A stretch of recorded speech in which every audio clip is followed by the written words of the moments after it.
I'm Fatima Scipione. I have the privilege and the honor of leading our global patient affairs team at Blueprint Medicines, a Sanofi company, and have done so for a little under 4 years.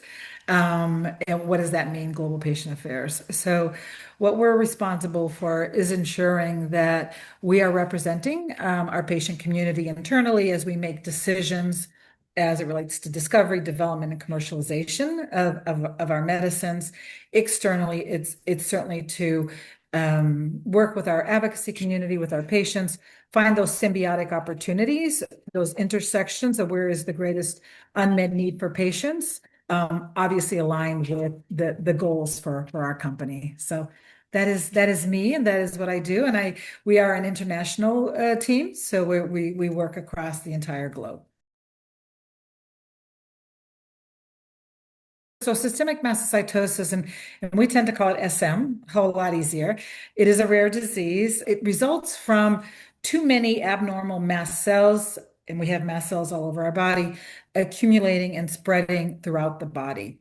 Mast cells, they're a type of white blood cell that plays an important role in the immune system and helps protect our body from disease, from infection. However, when mast cells become abnormal, and grow uncontrollably, they can release substances that trigger severe allergic reactions, inflammation, and a wide range of other symptoms throughout the body. For many people who are living with SM, the disease can be life-altering, it can be unpredictable, and at times it can be profoundly debilitating. Individuals may experience symptoms that affect nearly every aspect of their daily life, from GI complications to chronic fatigue to cognitive impacts, bone pain, anxiety, anaphylaxis, and social isolation. I remember one patient saying to me once, I'm allergic to life. And that really stayed with me. I think what makes SM particularly challenging is that much of the burden is often invisible.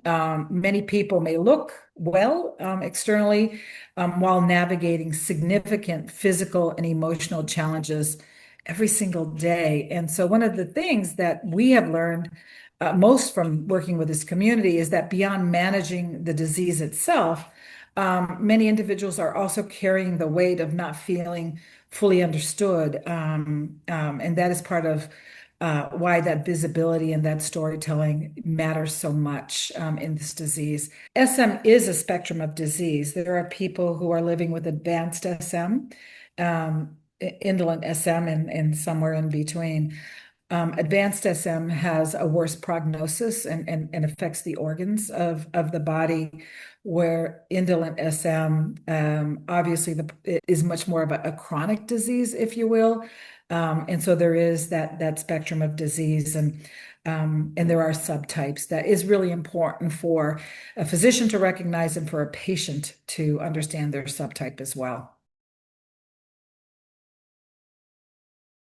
I'll start by sharing that our partner in the Colors of SM program is Twist Out Cancer, which is a non-for-profit advocacy organization here in the States. And so Colors of SM really came from recognizing that many people living with systemic mastocytosis were carrying experiences that felt difficult to fully communicate to the outside world, whether it was their physician, their family, their friends, their community. And we heard consistently from this community that the burden of SM extended far beyond the symptoms alone. It affected their confidence, their relationships, daily functioning, mental well-being, a person's sense of normalcy. Yet much of this experience remained invisible to others. And it was hard to describe. Words were not communicating what was going on and the impact of this disease, whether it was in describing it to their physician or their engagement with their physician or otherwise. So what became clear was that traditional conversations about the disease often were not fully capturing the human reality of living with SM. So we wanted to create, we felt like there's got to be a way to tell this story or to allow people to express themselves. So we wanted to create something that allowed people to express not only what they were experiencing physically, but also emotionally. And so Twist Out Cancer. So I had met Jenna and Twist Out Cancer many years ago, and tremendous organization that it has had tremendous impact in oncology and cancer. And they have a program called Brushes with Cancer, which is very similar in nature to Colors of SM. And we thought, well, we've got brushes of cancer. Maybe we can do something in SM. And so through the partnership with Twist Out Cancer, we created this program where individuals who are living with systemic mastocytosis are paired with artists, volunteer artists, who listen deeply to their stories. There's a series of calls or engagements where the individual shares their experience, things that matter to them, either prior to diagnosis, through diagnosis, to the disease. And the artist is listening and they're translating those lived experiences into visual artwork. I think what's been incredibly powerful is seeing how art can communicate emotions, frustrations, resilience, identity, right, in a way that words sometimes cannot. And the program has created moments of visibility, of connection, understanding, that feel really deeply personal for both the participant and for those who are engaging and creating the artwork. It's been tremendous. We've had the good fortune of having patients, individuals living with the disease, and the artists come to our company and share that experience. And I got to tell you, there isn't a dry eye in the place.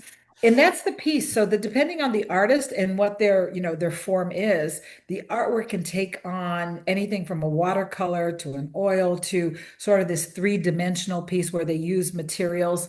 So it is very cool to see the interpretation based on the artist's sort of artistic approach. We have them, obviously, we have the digital formats on the website. We have the originals in our blueprint offices throughout our different floors. Frankly, having them there is an inspiration for our team as well, and grounding us in the work that we do, the reason we do it. So they've been incredibly meaningful for us as employees of Blueprint Medicine's Sanofi company. Prints, we have prints that we've created that we bring to congresses, different types of opportunities where we may have exhibits. So that's the current state. Certainly, I think love to see a time when maybe there is an opportunity for that and donations could go back to a nonprofit. I think we are exploring. We're entering our third year of the program. So we've had a doubling of individuals who signed up this year from previous year. So, we're starting to after this year, we'll have a substantial number of art pieces. So who knows? Possibly.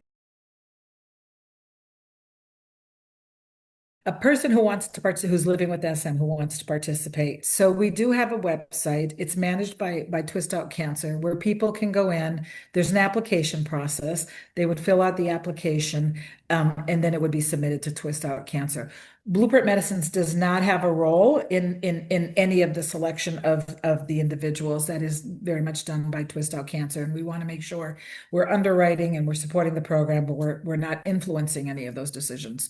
So individuals can submit, and Twist Out goes over the applications, confirms that they have a systemic mastocytosis diagnosis, obviously, and they begin that process.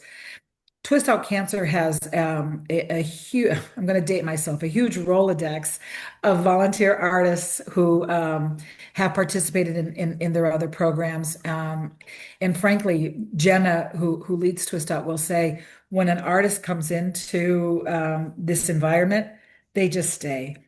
She has artists who have been with her 6+ years, more than that. And so she has a really great base of artists.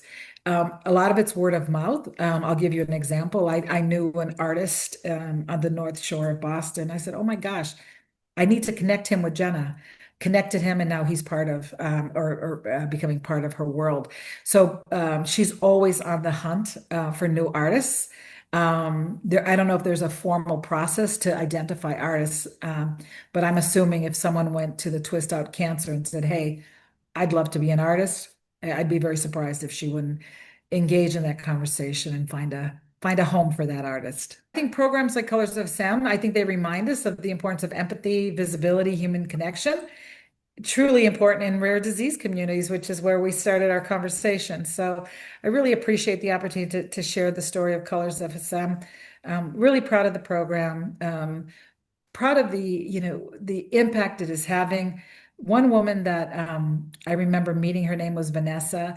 She participated in the program, was real shy, very quiet, someone who really didn't want to burden her medical team or anyone else about what was going on with her. And coming out of this program, and having her share a post, how confident she felt and empowered and ready to kind of take on what was in front of her was tremendous. And then the relationship she had with her artist, those two will be friends for forever. So it's tremendous to see not just what the program is offering to the public, but those who are participating and how valuable it's been to them. That's been really cool.